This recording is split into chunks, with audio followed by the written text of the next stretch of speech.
Bueno, buenas tardes.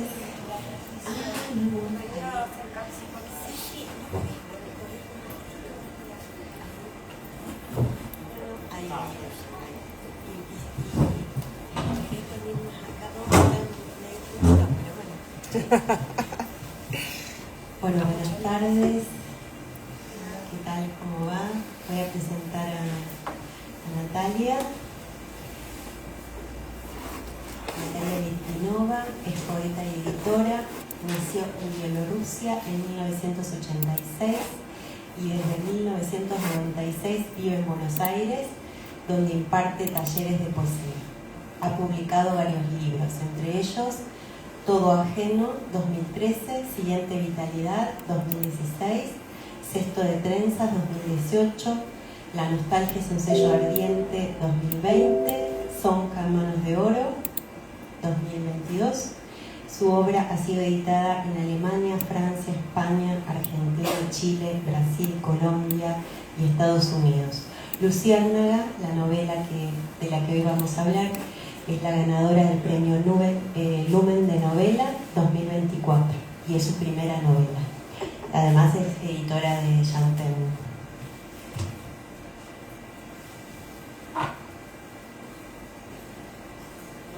Aquí a mi otro costado, Martín Sancia Kawamichi.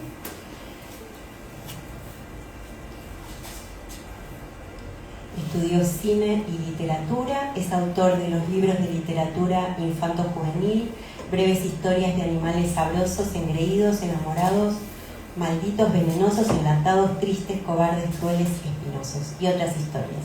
Es de Random House de 2009, Los poseídos de Luna Picante, segundo premio Sigmar 2014, Todas las sombras son mías, primer premio Sigmar 2017, Cosquillas en la oscuridad y anchoa, Dávale Arroz 2021, su obra teatral El Desamor resultó ganadora del concurso de dramaturgia TVK 2016-2017. En 2014 su novela para adultos Otaru ganó el primer premio en el concurso Novela Negra BAM.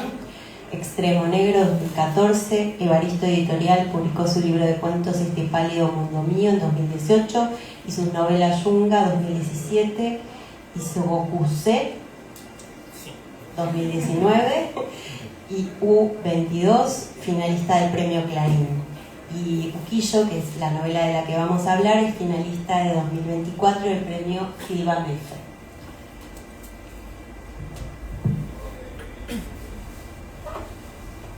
Bueno, bienvenidos a ambos. Acá tiene el micrófono.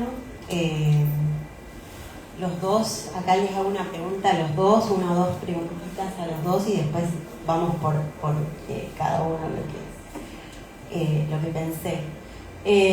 ¿Cómo es la infancia y la lectura o la escritura o ese vínculo que tiene cada uno de ustedes en su lugar?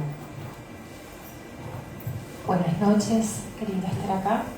Espero no cometer ninguna torpeza.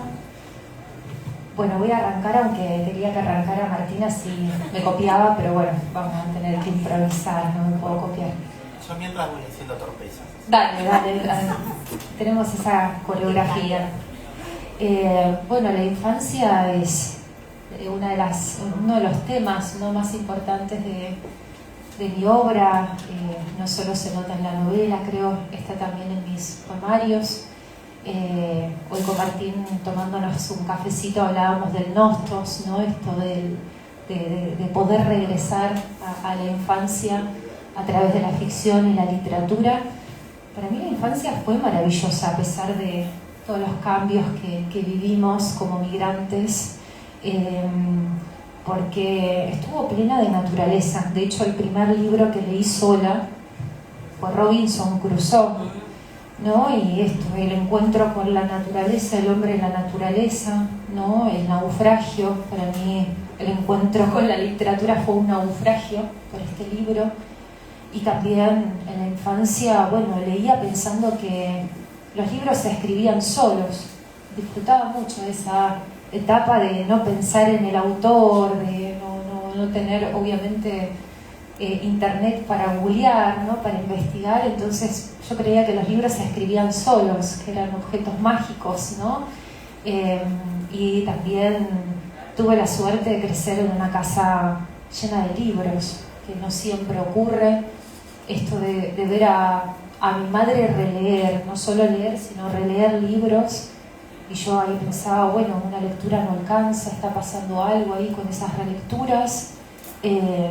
También muy enamorada de la fábula. Yo creo que yo sigo en la fábula cuando escribo, ¿no? Estos primeros textos, no sé, de Pushkin, de Yesenin, ¿no? Esos cuentos que creo que nunca me abandonaron. Por eso a mí me interesa tanto la obra de Martín, justamente, ¿no? Creo que vamos a hablar después de cómo nos conocimos, pero realmente sentí esa conexión, ¿no? Esto de que no se trabajaba solo ese realismo, que igual me interesa. Entonces ahí sentí un lazo fuerte. Y la infancia fue conocer la poesía en la escuela, fue conocer la poesía en la naturaleza, es andar libre, ¿no? por el bosque, por el campo, no tener miedo, no tener miedo, eso también lo recuerdo muy bien. Siempre creo que siempre que escribo siento que le tengo que rendir como un homenaje a la naturaleza. A veces incluso me duele cuando descubro que no escribí tanto sobre la naturaleza y el libro ya se cerró y entró en prenta y digo, tendría que haber dicho algo más, ¿no? Entonces es eso, para mí la infancia, más allá de la nostalgia, es pura riqueza, pura fábula, pura magia, ¿no? Básicamente eso. Ahora también estoy pensando en volver de nuevo a la infancia a través del próximo libro, pero una infancia un poquito más poblada, tal vez de otros personajes infantiles.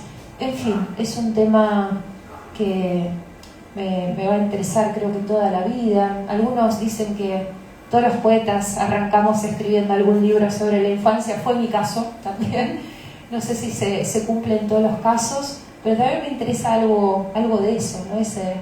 Que si hay una posibilidad de volver al pasado es también a través de la literatura, de la poesía, hay algo ahí. No sé qué dirá Martín.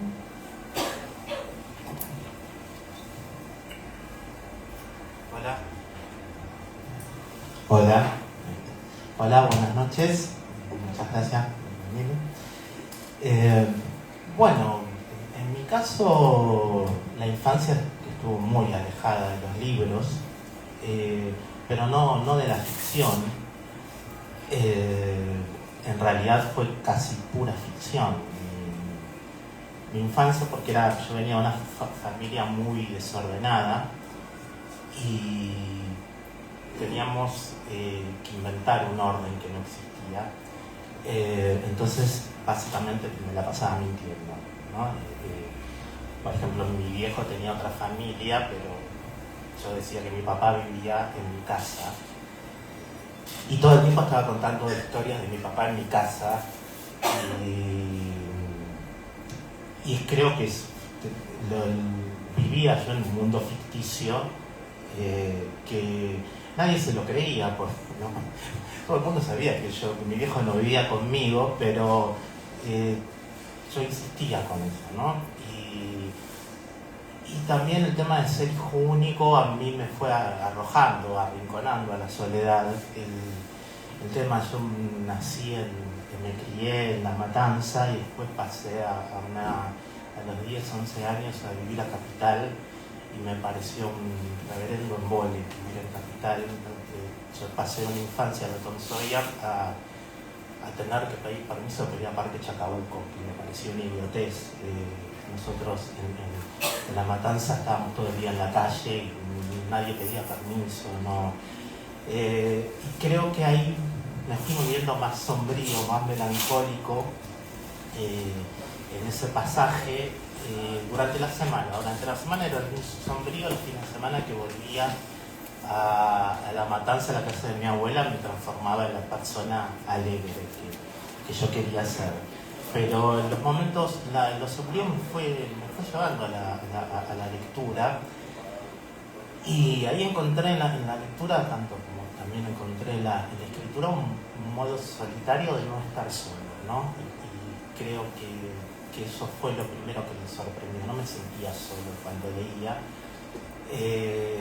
También ayudó mucho tener insomnio, tuve insomnio desde los 9 años, y todo eso me fue acercando primero a las películas y después a la lectura a partir de escuchar al programa de Dolina a la noche, y fue una gran revelación, pero creo que apenas leí el primer cuento que leí fue el Aleph de Borges, el primero que leí en serio, y inmediatamente dije, yo quiero hacer esto, quiero ser, no Borges, ¿no? Pero quiero escribir, y me costó muchísimo, pero no tuvo que ver con la parte más divertida de mi infancia, la escritura, pero después se terminó transformando en un motivo de diversión, ¿no?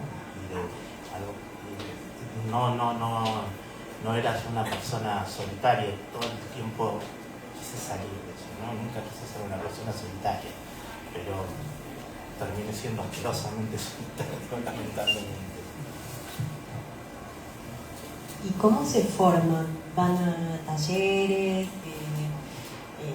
No sé, tienen un maestro, porque ahora está la UNA, la carrera de escritura, la maestría de la UNTREF, pero antes la gente se formaba con otros escritores, con grupos con los que leía, de otra manera, ¿no?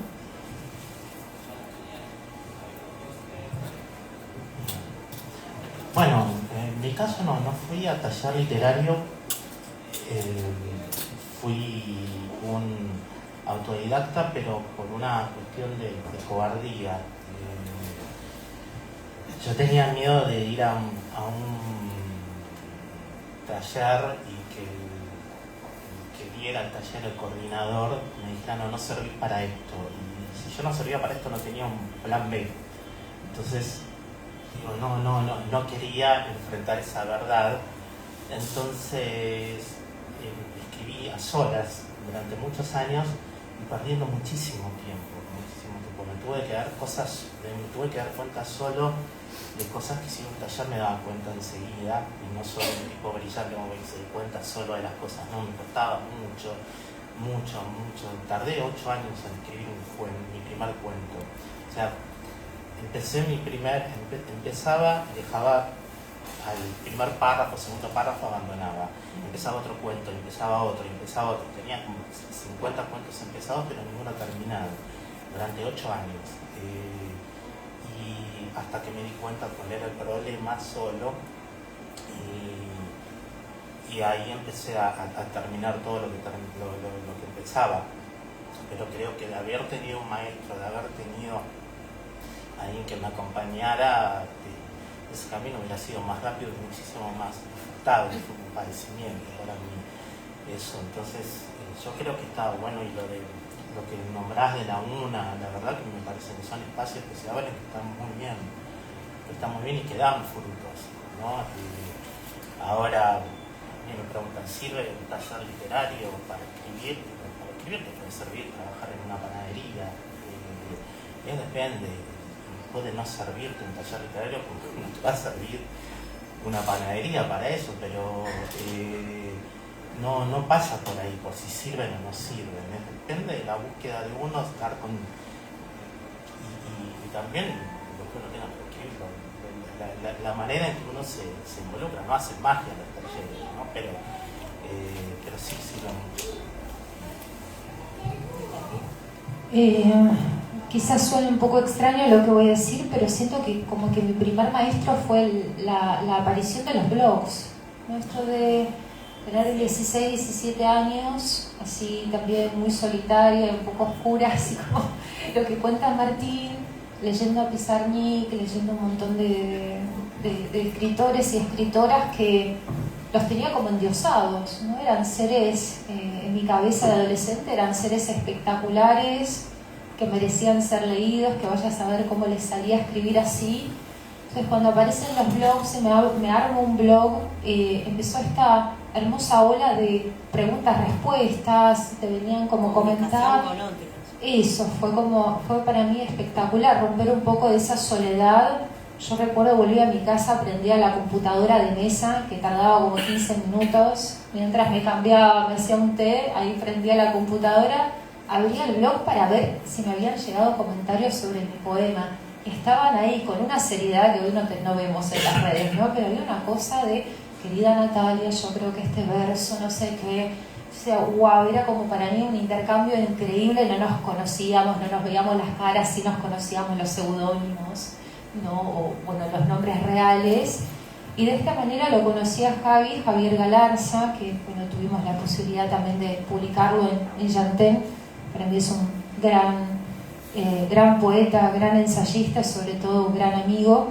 Y él también me empezó a comentar, y yo entré a su blog y dije, wow, estos ensayos sobre Rimbaud, wow, estos ensayos, y me está comentando a mí que soy nadie, ¿no? Entonces empezamos a dialogar, comentándonos poemas, hasta que él subió un cartelito, como él decía, al flyer, subió un cartelito que invitaba, bueno, a jóvenes escritores o jóvenes pensadores a formar parte de un grupo en colegiales. Él tenía un espacio ahí en ese momento, y yo dije, bueno, Javier, yo quiero probar, y también fui, me acobardé, pienso ahí lo que dijo Martín, porque toqué el timbre y dije, no, ¿para qué?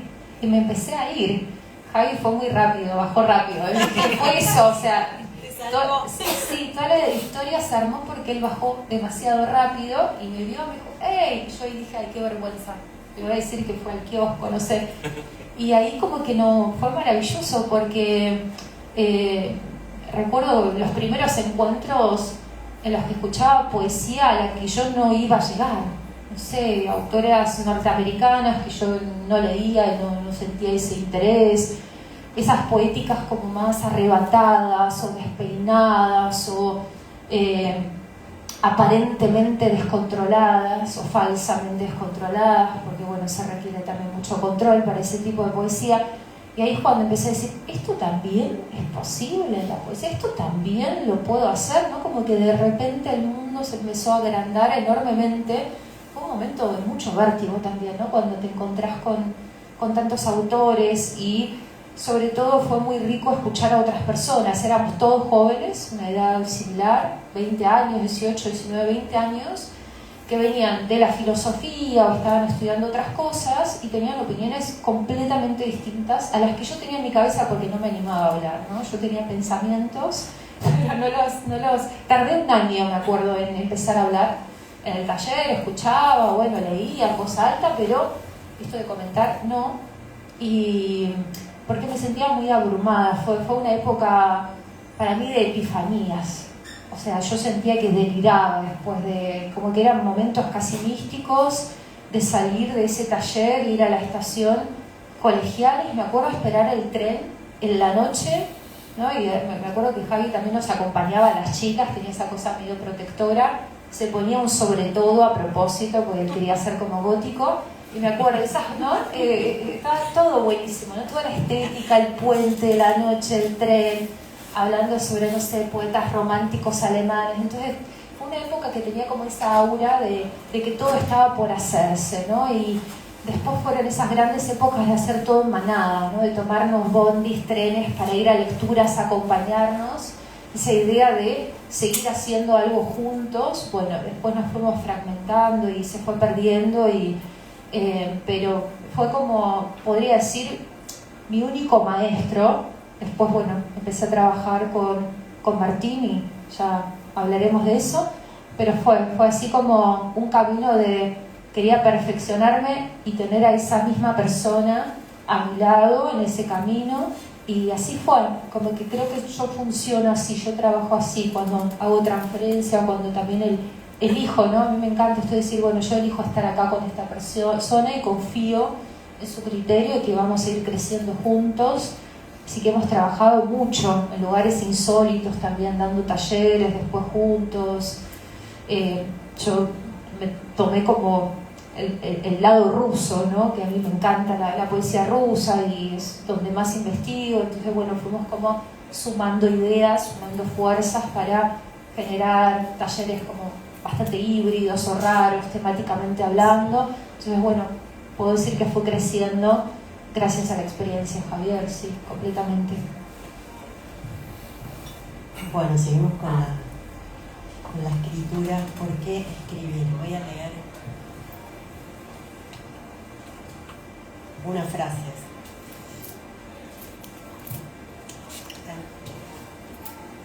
Rayé los dos libros. Bueno, acá en Luciérnaga hay unas preguntas. Dice, ¿qué es lo importante? ¿Qué no lo es? Y si lo importante naufraga en el mar tumultuoso de la memoria, escribir es como bucear. El peso de mi historia me hunde. Conocer el fondo y no olvidarse de él es volar después.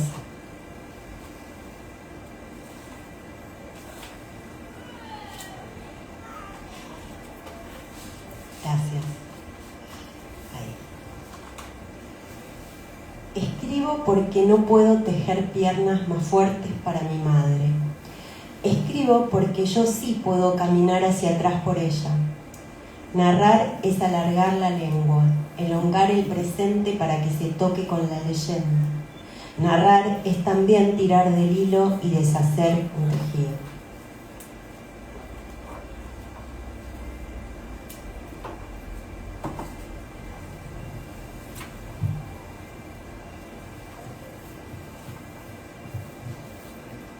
Enuquillo. Inventar es tan solo una de las tantas formas que los humanos tenemos de hacer memoria. Bueno, yo con estas frases como disparadoras de ambos les pregunto, ¿por qué escribir? ¿Ustedes están de acuerdo con ese supuesto de que todo aquel que lee termina escribiendo o conciben la escritura con otro tenor? Confrontan esa frase. Cuando surge ese deseo de la escritura en ustedes, me parece que ya lo estuvimos charlando, pero ¿creen en ese supuesto de que todo el que lee en algún momento termina por escribir, o es una pulsión más fuerte la de la escritura que punza en ustedes por otro motivo?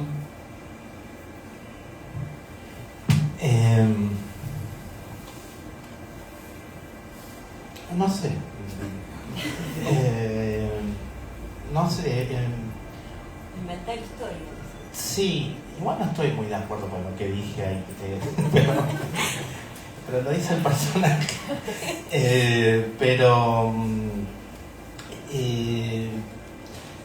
A mí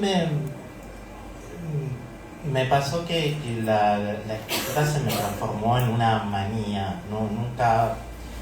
Yo creo que la pude llevar adelante porque fue como un vicio para mí, ¿no?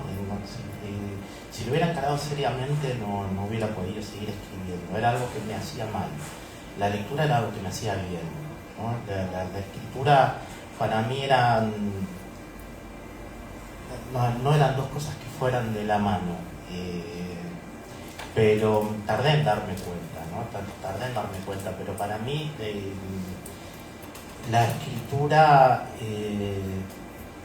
si bien leía mucho y bueno, apenas leí Borges, me encantó. También descubrir a Onetti fue algo revelador para mí. Yo pensaba que la escritura la iba a encontrar fuera de los libros. O sea, esa pavada que para escribir hay que vivir. Bueno, sí. Yo salía a dármela en la pera y no me sirvió para nada, digamos. Después tuve que volver con la cabeza baja a los libros y ahí encontrar realmente la escritura, pero durante mucho tiempo no, eran dos cosas completamente alejadas. Pero quería escribir, quería ser escritor, eso sí, pero no se me daba por leer buscando, no analizaba. Una vez hablando con, Natalia me decía, ¿cómo se analiza? Yo no analizaba nada.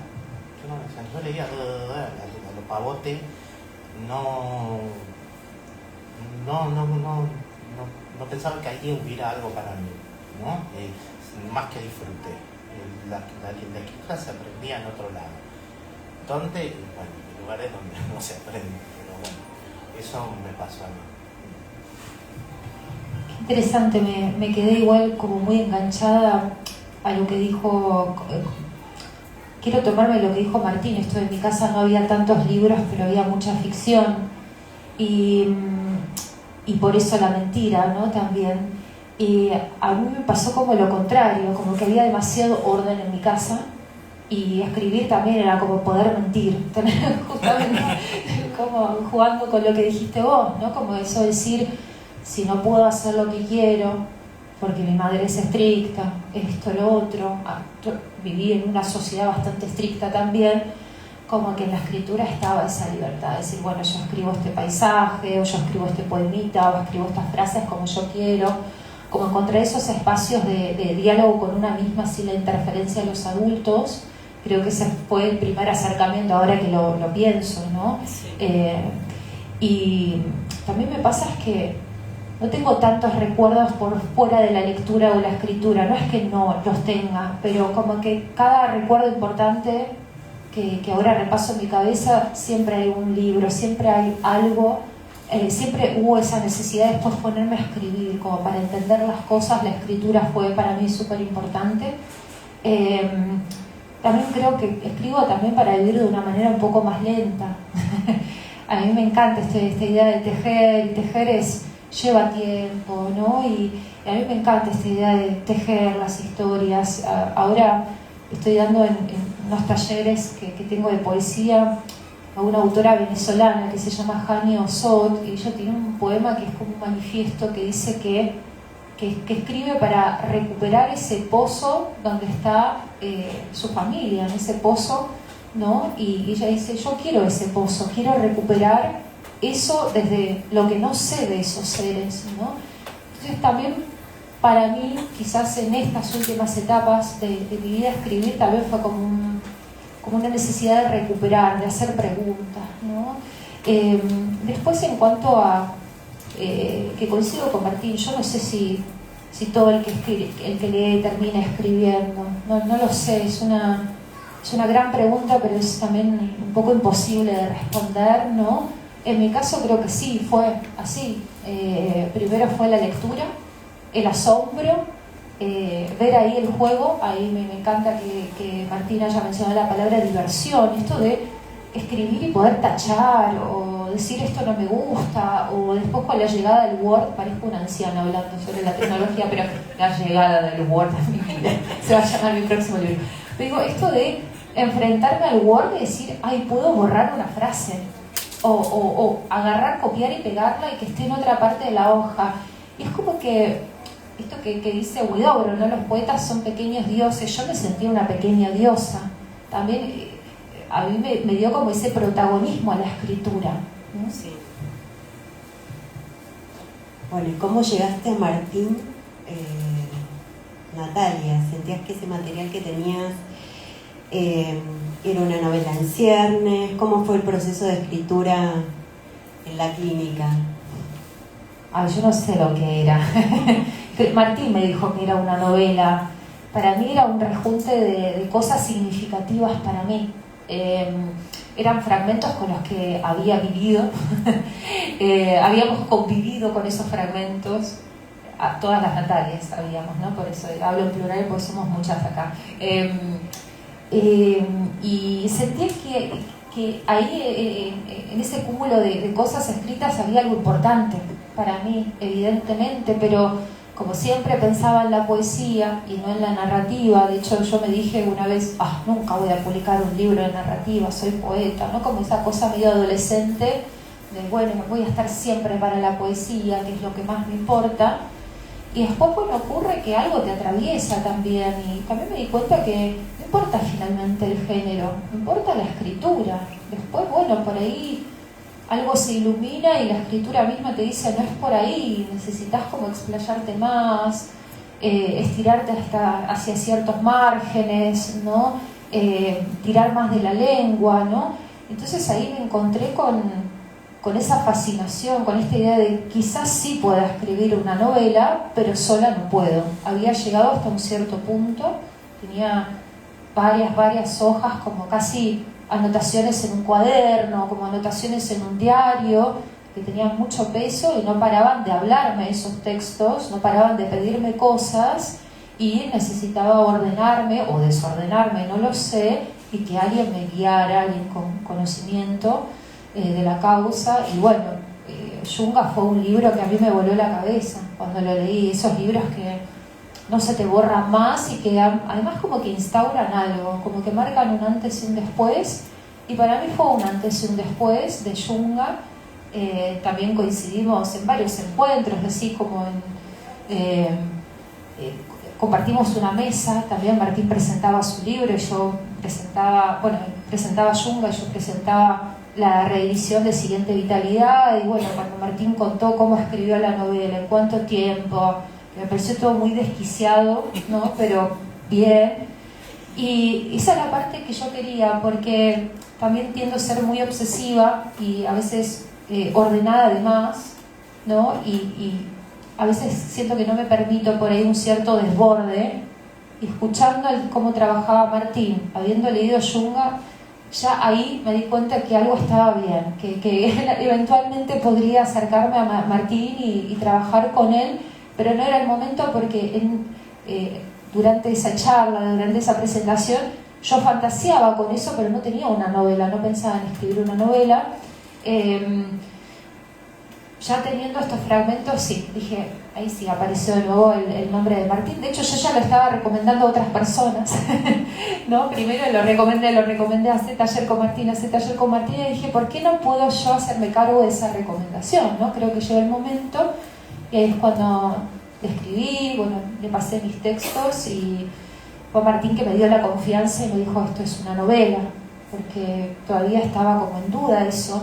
Entonces, para mí ese entusiasmo, esa confianza que siempre me daba Martín, la generosidad que me sorprendió tanto, porque tenía ideas espectaculares y no tenía ningún problema en compartirlas y ver crecer esas ideas en mí, eso me pareció como un acto más que conmovedor, ¿no? Y además yo quería tener como una experiencia de una clínica de obra, taller o en fin, así de gratificante, como que yo pensaba, tiene que ser posible, tiene que haber una persona con la que pueda trabajar así como de manera tan armónica y a la vez incluso por momentos efusiva, ¿no? Porque Martín lo que tiene de interesante es que no solo te ayuda a corregir y te da ideas, sino que tiene muy buenas introducciones, te habla de su vida o te habla de cosas que le pasaron ese día y siento que ya está escribiendo, como que ya te está enseñando, con todo lo que te está contando, te está enseñando a narrar, digamos, ¿no? Y bueno, puedes tener el oído suave y entenderlo y tomarlo como una enseñanza o decir, bueno, ¿cuándo se acaba esto? Nos ponemos a trabajar. Y para mí era un todo, era escucharlo a Martín, escuchar cómo habla, cómo relata los acontecimientos de su vida cotidiana y después, bueno, caer en mi hoja y ver qué problemas tenían mis textos. Entonces dije, esto es para mí, yo necesito también escuchar esas experiencias de esta forma y ahora quiero escribir un libro para trabajarlo con Martín. También es eso, ¿no? Como que es lindo también pensar que uno también escribe para alguien o para muchas personas, pero que está esa persona, ¿no? Así que estuvo buenísimo.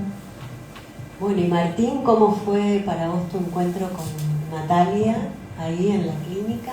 ¿Siempre trabajás las clínicas de la misma manera? ¿Siempre va la gente así sin saber qué es lo que tiene entre manos y vos le decís esto es, ¿no? Me parece eso muy importante, poder dar una certeza en algo en ese mundo desquiciado, ¿no? Cuando hay muchos papeles y... Bueno, gracias Natalia por todo lo que dijiste. Horrible trabajar con vos. No, muchas gracias. No, en realidad, básicamente no. Natalia ya estaba ahí la novela, ya estaba ahí. El tema, lo que tratamos de ver juntos era que no desapareciera la poeta, ¿no? Y que fuera la poeta la protagonista de la narración, y no que que se tuviera que esconder en pos de narrar vicisitudes, ¿no?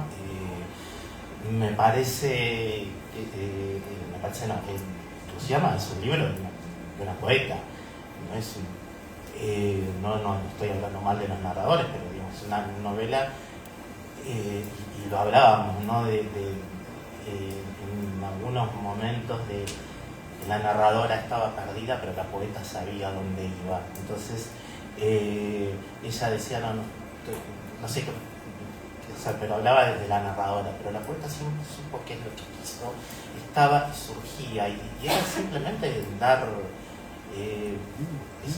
la confianza de que cualquier cosa que uno pueda hacer se puede revertir también, ¿no? Porque uno a veces está cuando escribe una novela pensando qué decisión tomo, y voy por esto, por este lado, y estás creyendo que ahí se te define algo, y no se está definiendo nada. Anda por un camino a ver qué pasa, y si no pasa por él, no pasa nada, se puede retroceder, algo siempre queda en esa búsqueda, uno puede, no vas a escribir en vano, y no sé cuál sería el problema de escribir en vano, pero es raro que uno quiera escribir y tenga miedo de escribir en vano. ¿Cuál es el problema de escribir? Sí, siempre estamos escribiendo en vano, ¿no? Pero la novela pone determinadas presiones que termina a veces lo literario siendo la menor traba, digamos. Las trabas pasan por otro lado. Entonces eso es lo que tratamos de ver. Lo que fue con lo que pasó con Luciana era que era maravilloso, porque quedábamos en algo y por acá ahí venía contexto que no tenía nada que ver con lo que yo esperaba, ¿no?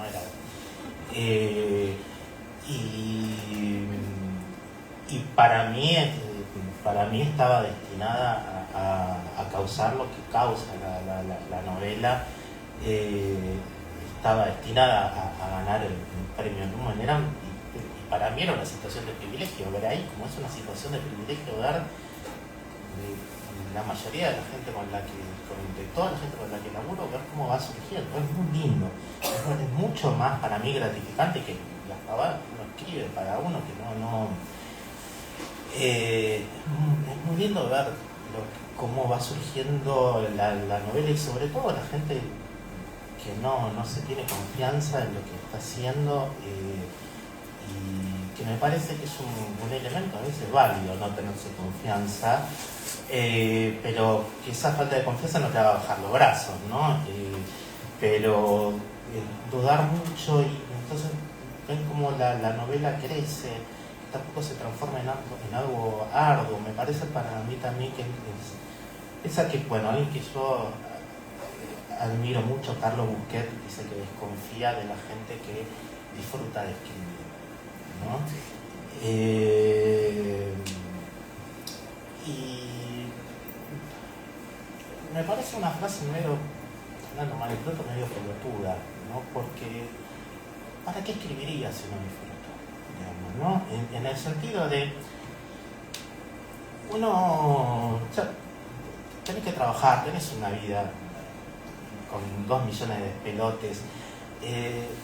Esa idea romántica de que la escritura tiene que ser producto del sufrimiento, me parece una idea romántica que encima está por gente de guita, ¿no? Gente que no tenía otro sufrimiento que la escritura por ahí. Cuando uno es pobre, no tenés tiempo para eso. Si no le encontrás disfrute a esto, no tenés tiempo de sufrir de más. Entonces, esa idea de que alguien puede escribir sin disfrutar, no la entiendo, a pese a que yo no creo que no disfrute Busquet, digamos. Estoy seguro de que disfrutaba, después hacía canchero, decía lo que decía. Pero creo que también es importante que cuando alguien escribe y encontrar la manera en que uno disfrute de la escritura.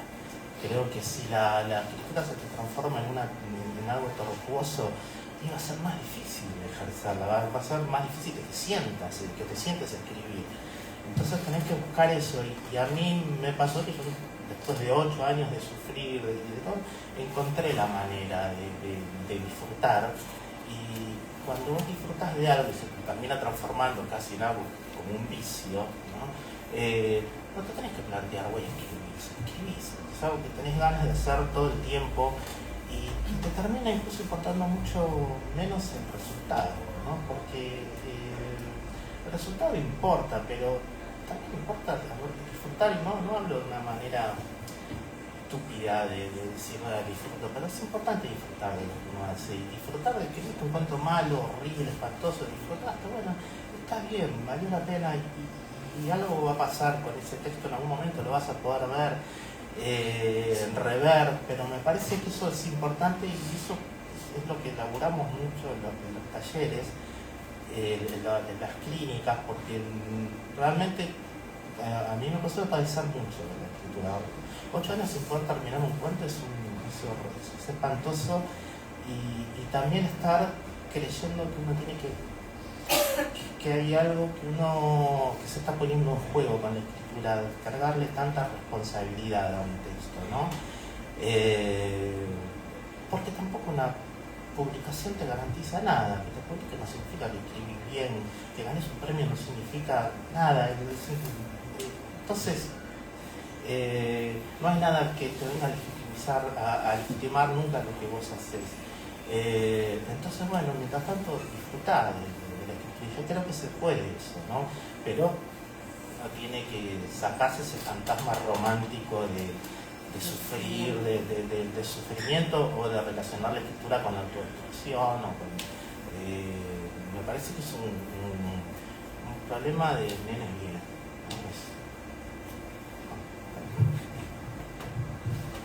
Natalia, vos cuando escribís poesía, ¿te sentís de la misma manera que ahora cuando escribiste esta novela?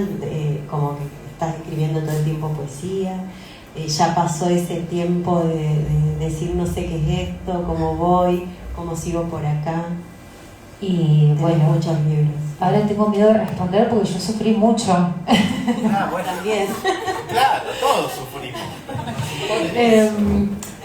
Pero sufro, para mí la escritura es el gran espacio para la libertad y para el disfrute, pero sufro mucho por los temas que elijo, ¿no? Eso sí lo quiero aclarar, no es que sufro y quiero que el texto tarde 800 años en terminarse, no, tengo esa sensación de que la vida se acaba todo el tiempo y quiero sacar un libro, quiero hacer algo, ¿no? Que quiero verlo, ¿no? en el papel, ¿no? Materializarse. Tengo esa necesidad siempre, esto de tanto esfuerzo, también empezar a compartirlo después, por supuesto, pero sí sufro porque toco temas que me hacen sufrir, bueno, el tema familiar, digamos, el pasado de nuestros ancestros, ¿no? Estas vidas difíciles, cómo me atrae la guerra, lo bélico, ¿no? Esos conflictos, y obviamente cuando los voy pensando, redactando, sufro, no puedo producir ahí como un extrañamiento en principio. Después del extrañamiento, como un alejamiento, se produce cuando se trabaja,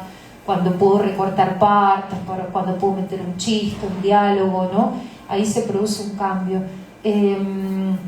Ahora le decía a Martín que releí mi novela, por ejemplo, pues la releí cuando salió publicada, para buscar errores, que así es mi cabeza, ¿no? Como a ver qué es lo que salió mal, qué errores no percibimos en la edición. Entonces leo primero de esa forma. La segunda manera es como juzgar, también soy de juzgar mucho mis textos, y esto podría haber sido mejor, esto porque está acá, y después se producen esas lecturas placenteras cuando pasa un tiempo y digo, ay, che, no sé si voy a poder escribir esto después, ¿no? Y como hay otro tipo de reconocimiento.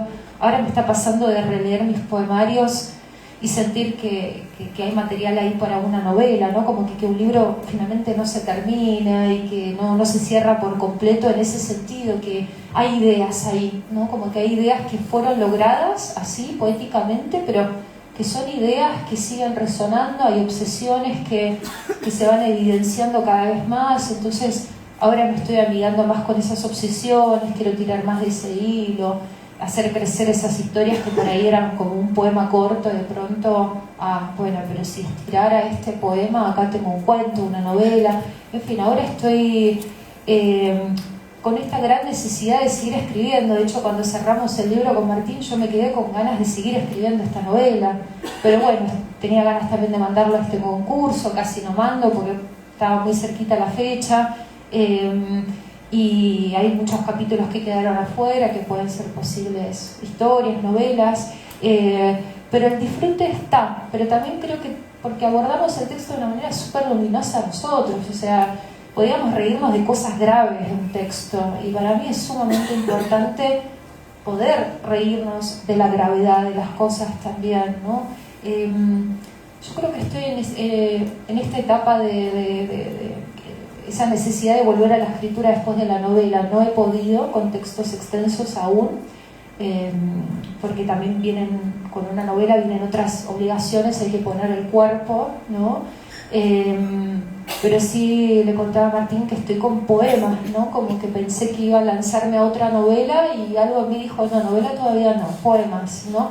Volví a sentarme, a escribir, apareció el cuerpo, la necesidad de, no sé, como una oscuridad incluso, quizás por el contexto, ¿no? Como que de pronto me siento muy afectada por lo que está pasando, solo que no quiero hablar de eso en los poemas, pero sí quiero trabajar con una cierta oscuridad, ¿no? Pero divertirme también, ¿no? Generar ahí como un poco de distancia, así que en eso ando.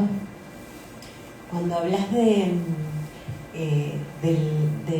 la escritura y el sufrimiento después de leer la novela, yo pienso con la densidad que tiene esa historia de pueblos de entreguerras, de mujeres que son silenciadas. Ahí esa frase que yo te digo no sirve para nada, o sea, porque estás leyendo podés escribir, es como una necesidad de hablar. Es tu generación es la que está mandada, porque el personaje, estoy hablando del personaje del libro, el personaje de la madre sale de ese país y elige, pero hasta la silencian, digo, o sea, le dicen, no hables más porque estás hablando de más, callate. Entonces es como algo que te viene dado incluso, ¿no? El tener que hablar, te tocó a vos. Sí, pero también me tocó porque crecí en una cultura completamente distinta, o sea, hasta los 18 años, qué lapso, hasta los 10 años vivía en Bielorrusia hasta los 18, hubiese sido otra mi historia, ¿no? Y otro libro, pero hasta los 10 años sí sentí que vivía esa libertad en el campo, con la naturaleza, todo esto que conté sobre mi infancia, pero después una naturaleza envenenada, digamos. También, yo no lo veía así, ¿no? O al menos creía que ese veneno era parte, digamos, de la naturaleza y que no me iba a lastimar tanto, ¿no? Finalmente las cosas seguían creciendo, todos seguían labrando la tierra, en fin. Pero ya estando acá, habiendo crecido acá, con otras libertades, yo para sobrevivir en el colegio, por así decirlo, tuve que aprender a comunicarme muy rápido. O sea, el tema de la comunicación fue uno de los temas claves para la adaptación en la década del 90. Estamos hablando del 96, no había internet, no había una comunidad, mis padres estaban en cualquiera tratando de sobrevivir y trabajaban todo el día. Entonces, bueno, cada problema que surgía en el colegio había que hacer algo ahí, como que desde la infancia de una, ¿no? Entonces, creo que eso fue como un motor incluso para la escritura, decir, bueno, pero si pude contra el bullying y sabía 4 palabras, ¿no? Ahí como que me tuve que aprender malas palabras y feas palabras para defenderme. Sí. Entonces, hay algo que se produjo con la comunicación y como que hizo un pacto, esto de no soltarle la mano a esa comunicación, que cuando la palabra fluye pasan cosas, ¿no? Entonces, bueno, yo ahí con ese pacto dije, tengo que ir hacia mi historia y que fluya algo. Y ahí me empecé a encontrar con estas trabas de que quería contar algo y tenía una historia por la mitad. Obviamente la ficción podría ocuparse esos vacíos y lo hizo, pero sin embargo yo quería ir más allá. Por eso pensaba en este poema de Jani Osot, esto de meterse en un pozo. Es un pozo, pero si ahí están mis familiares, yo me meto en ese pozo, digamos, ¿no? Entonces fue como ir metiéndome cada vez en ese pozo que me hacía sufrir. Además yo soy muy buena sufriendo, eso no sé si es bueno o malo, a veces es bueno, a veces es malo. Dije, bueno, ya que soy densa y sufrida, vamos. Y quizás lo que rescata o me rescató, bueno, es el humor, ¿no? Que eso también creo que lo compartimos mucho con Martín y por eso también quería trabajar con él, porque sus novelas son terribles, son tremendas. te rompen la cabeza y te ríes igual, ¿no? Yo quería transitar ese camino luminoso en la plena oscuridad, sí, completamente. Martín, ¿cómo es la herencia o tu vínculo con los japoneses? ¿Qué de todo eso tiene una carga de historia en tu vida y despierta la escritura, el deseo, la curiosidad de habitar ese mundo? Bueno, es conflictiva ese tema. Para mí no, y es algo muy nuevo, ¿no? Porque yo me enteré de grande que tenía sangre japonesa a los 15 años y no me gustó tener sangre japonesa porque el japonés era el padre de mi papá, el padre biológico, pero que murió cuando mi papá tenía 2 años, y después mi abuela, que era argentina, se volvió a casar con otro hombre, se casó con otro hombre, que ese fue mi abuelo. Entonces para mí ceder a los japoneses era traicionar a mi abuelo Juan Sancia, del que heredé el peronismo, por ejemplo, ¿no? Y que era una persona hermosa, una de las personas que yo creo que por las que más querido me sentí. Y yo me enteré cuando él murió que no era mi abuelo biológico, y entonces mi papá quiso retomar a partir de la muerte de mi abuelo relaciones con familiares japoneses, y yo no lo acompañé en eso. Aparte, mi papá tenía fascinación por los japoneses y yo no, en realidad no lo acompañé, y llegó primero por el cine, un director de cine que me gustó mucho, Takeshi Kitano, y no entré al cine japonés por Kurosawa ni por Ozu, entré por Kitano, y empecé a leer poesía japonesa, no haiku, sino poemas tradicionales, Japón anónimos incluso. A mí empezó a gustarme. Después pasé a leer novelas, Kawabata, Tanizaki, y pasó a ser un mundo en el que me sentía vinculado, y yo quería escaparle al conurbano, a la literatura. Yo tendía siempre a escribir sobre el conurbano, sobre la vida que yo llevé, sobre ese mundo, ¿no?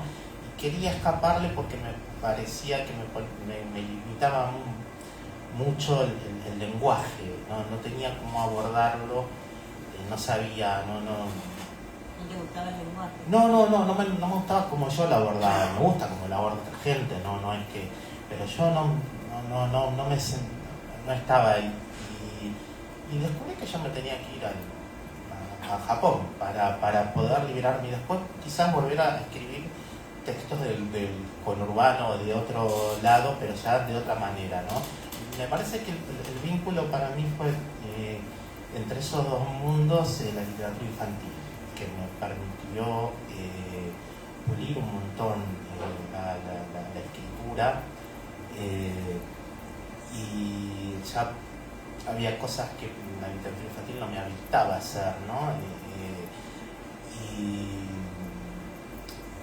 Y entonces limitarme tanto, ¿no? Como alambrar tanto el camino me sirvió a mí, y se fue dando suavemente el pasaje, y ahí no sé si vuelvo a una tradición, no sé si siento que regreso a algún lado cuando escribo Japón. No me siento japonés, ni lo siento mi viejo japonés. No, y mi papá era más porteño, era imposible algo más porteño que mi papá. Mi papá se tenía cara de japonés, pero nada, y aparte que mi viejo no conocía nada de la cultura japonesa, salvo el judo, que yo hice judo también, pero no era un japonés, él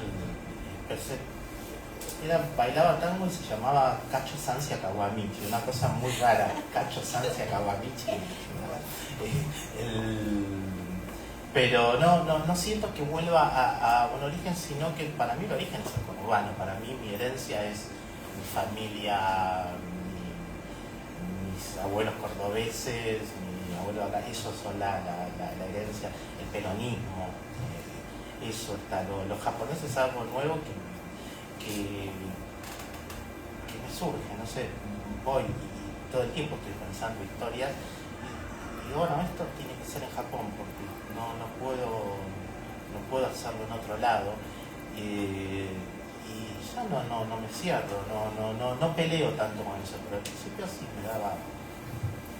me sentía un traidor a mi abuelo Juan. Esta es una novela japonesa, increíble. Sí. Sí, bueno,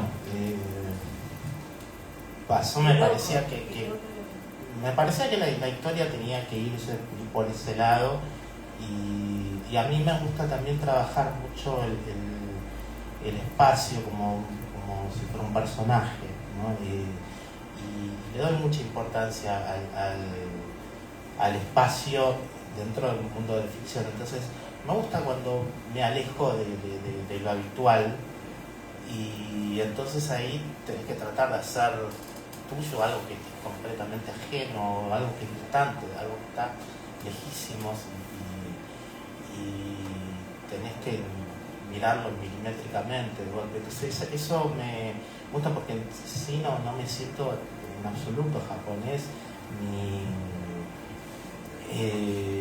no puedo, de hecho no sé, un amigo Damián Vives que es increíble lo que sabía de Japón y me decía, che, tarado, vos no sabés nada. Y sí, no sé nada, de hecho no puedo diferenciar un japonés de un chino, de un coreano, o sea que hay gente que sí, yo me da bronca, pero no puedo, o sea, tengo una pobreza tremenda a ese nivel, pero me encanta escribir novelas que transcurran en Japón y aparte quizás porque siento muy opuesto a mí, me parece que eso me atrae, ¿no? Eso me atrae esto de la ceremonia japonesa, ¿no? Y tengo pensado algunas cosas. Sale de Sí, pero sí he pensado mucho sobre Japón y pienso y por qué me atrae, ¿no? También el modo de vivir lo trágico de los japoneses, eso me interesa mucho.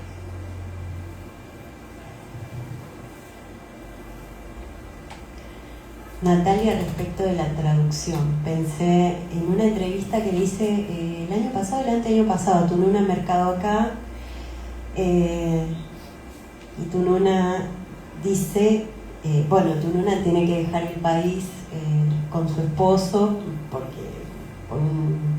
una cuestión de persecución ideológica a los intelectuales.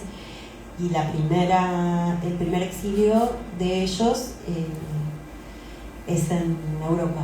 Y entonces ella me decía, yo hablé antes de hacerle la entrevista, hablé en su casa y ella me hablaba constantemente de ganarse el pan. Ella me decía, me gané el pan, me ganaba el pan. Y entonces después en la entrevista le pregunté cómo era lo de su vida traduciendo, y dice, no sé cómo se habita una lengua. Uno entra a ella como si fuera una casa, se sienta en una silla, mira a esa lengua, la pone en el costado, la dobla en 4, la despliega, la hace suya, se la pone en la boca, la agita como si fuera un látigo. Y esa es la lengua. La lengua es todo aquello que permite perforar, cambiar, distorsionar el mundo. ¿Cómo habitas vos la traducción? Ya que es el proceso inverso, porque es tu lengua madre, Sí, pero me siento igual bastante extranjera en mi lengua madre, también me siento bastante extranjera en español, en nuestro castellano rioplatense. Tengo esa tensión, ¿no? Yo habito ambas lenguas con mucha tensión, que la uso a mi favor, porque para mí la escritura es con la tensión, y si no hay tensión, no sé si sucede la escritura en mi caso.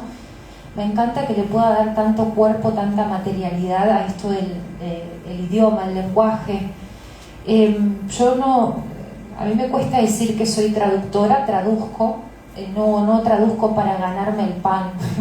No, ahí también está la diferencia. Traduzco cuando quiero, por placer, puedo elegir a los autores que quiero traducir, o sea, tengo una editorial justamente para eso, para poder publicar lo que quiero cuando quiero con mucha libertad, ¿no? Pero también me pasa es que en cuanto a la traducción, a mí la traducción sí creo que fue otra maestra, ¿no? Yo creo que la traducción me enseñó a escribir, esto de pasar tanto tiempo en la palabra, bueno, pensar su sonoridad, tener que viajar hacia esas vidas de esos autores, ¿no? Porque no es solo tratar el poema, es tratar con este autor o esta autora. A mí me encanta traducir a poetas muertos, ¿no? Una amiga se me reía, me decía, porque es otro tipo de diálogo, ¿no? Con los muertos, no es lo mismo que trabajar con autores vivos. Pero me pasaba esto que la traducción me enseñó que el poema se tiene que escribir en voz para poder traducirlo. O sea, no es solo esto de comprender un idioma, pasarlo a otro idioma, sufrir ese duelo de decir hay cosas que se van a perder en el medio, ¿no?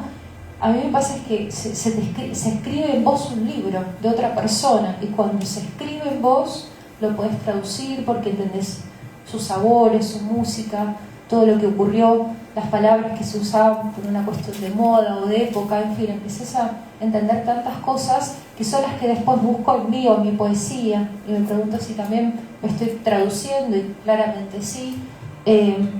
También me parece, tomando lo que dice Tununa, que también uno crea un idioma cuando escribe, ¿no? Porque, digo, yo escribo en castellano, pero para mí es otro castellano el que uso, y a veces siento que es un poco híbrido, o incluso es híbrido porque a veces tiene un aliento muy poético, ¿no? De hecho, vos creo que me habías dicho que cuando leo como leo un poeta, ¿no? Cuando leí un fragmento de... Sí. Y no tengo otra manera de leer, ¿no? Como que es esa música, ¿no? que queda.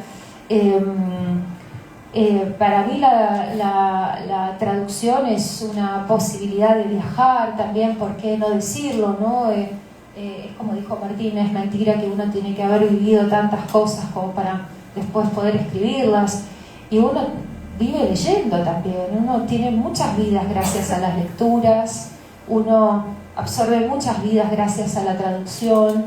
La traducción te enseña a editar, a escuchar de otro modo el texto, y además de tocar cada palabra. Ahí ya, yo sé que parece un poco idílico lo que digo, pero tocas la palabra, ahí la saboreás, conoces su peso, ¿no?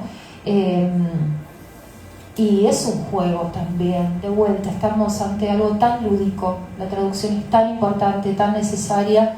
Creo que hoy en día también ya hay un valor muy grande, ¿no? Se le da mucho valor a la traducción.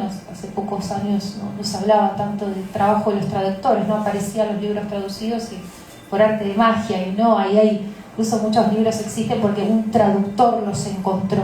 Mira, en uno de los tomos de Art, él habla de, yo no sé si es, no me acuerdo cuál de los libros es, que habla de la fortaleza que tiene que tener un trabajador para escribir, para ser escritor, no un escritor que ya le viene dado por cuestión social, digamos, de dinero. Y entonces él estaba enojado porque habían leído otros escritores acá en Argentina el Ulises en inglés, y él no lo podía leer porque no sabía inglés, ¿viste? Y ahí la traducción no existía. Era, sabías el idioma Y lo podías leer y si no, no accedías. Piglia habla de la influencia de las malas traducciones, en arte, ¿no? Él leía a los autores en traducciones, a los autores franceses en traducciones malas, y la mala traducción termina siendo, colándose en el estilo. Eso es interesante. Y hablando de Luciana, es también una traducción la novela, porque ella está traduciendo a los personajes no hablan en castellano, y ese juego está permanente, y creo que es clave también para ese aire poético, ¿no? Que tiene. A mí me encanta que el personaje, cuando habla con la abuela, habla de un modo distinto a como habla. Es otro castellano. Y eso, cuando está hablando el personaje con rusos, habla de otra manera distinto, con bielorrusos habla distinto, y está todo el tiempo esa tensión en la novela. Y es una novela que ya sale traducida, digamos, ¿no? Y es un texto extraño también a este nivel. Es un texto que en su versión original ya es una traducción, a su vez, y eso es hermoso, eso, ¿no? Bueno, y una última pregunta, Martín. Martín, ¿qué fue lo que primó en esta novela para que empezara? Es una novela súper plástica, hasta diría que es japonesa, por eso me extraña que digas que no te interesaba para nada el japonés, porque tiene hasta la parsimonia de lo que uno siente que es lo japonés, de la extrañeza, ¿no? De la extrañeza total, solo de la lectura. Hasta el diseño de la página. Como hay espacios donde hay una frase y que sigue en la otra hoja, y que sigue en la otra hoja, y que sigue en la otra hoja. ¿Qué fue lo que más, con lo que trabajaste en principio, con una atmósfera? ¿Cómo fue encontrarle la vuelta a la escritura de esta novela, o el germen, el inicio? ¿Pensaste en personajes? ¿Pensaste en un tono? ¿Cómo fue? La novela surge de una historia que yo había contado muy brevemente en otra novela, y que se llama, en otra novela, que es la primera que escribo con temática japonesa, aunque transcurra en los 70 acá en Argentina, y ahí estaba la historia contada en 2 páginas, y siempre me había quedado con ganas de esa historia, desarrollarla un poco más, pero no le encontraba la vuelta, hasta que se me ocurrió el comienzo de un anciano hablando con una chica joven y tomando un té asqueroso, y ese fue el punto de partida, que después ya no lo pude parar, no fue muy consciente. Sí, me parecía que tenía que estar lleno de espacios en blanco, que eso tenía que demorarse, necesitaba de ese tiempo. Me parecía que eso jugaba, creaba un tipo de atmósfera, y me pasó algo que cuando también de Caracol, la editorial, me dice que quieren editarla, me piden la versión definitiva de la novela, y yo saco todos los espacios para que ahorraran papel, ¿no? Entonces hoy le mando la novela en la mitad de la versión, y ellos me dijeron no, y le digo, bueno, pero te va a salir muy cara. Y dice, bueno, es un problema nuestro. Sí, estuvieron bien, porque yo ya había de hecho tirado, y aparte me terminaron explicando ellos por qué tenía que ser así. Yo dice, ¿por qué lo hiciste? Sí, pero yo eso lo estuve dispuesto a negociarlo, digamos, y no me parecía que fuera parte. Es más, no le encontraba una razón, no le encontraba, y Miguel como Mariana me explicaron un poco cómo funcionaba eso y por qué era necesario que quedara así. Y entonces, bueno, terminaron ellos tomando la decisión de publicarlo tal cual yo se lo había dado en la primera versión, ¿no? Pero en serio, justo aumentó el papel en ese momento. Entonces yo dije, no, aumenta el papel y yo estoy haciendo este delirio, claro. Entonces dije, no, chicos, quédense tranquilos. No. Eso habla muy bien de la editorial, ¿no? Porque sí, hubiera sido muy distinto el efecto. Bueno, muchísimas gracias a los dos, ya no tenemos más tiempo, porque es una librería, ¿no? Y bueno, muchísimas gracias, quedaron muchas preguntas para otra vez. Muchísimas gracias por venir. Gracias.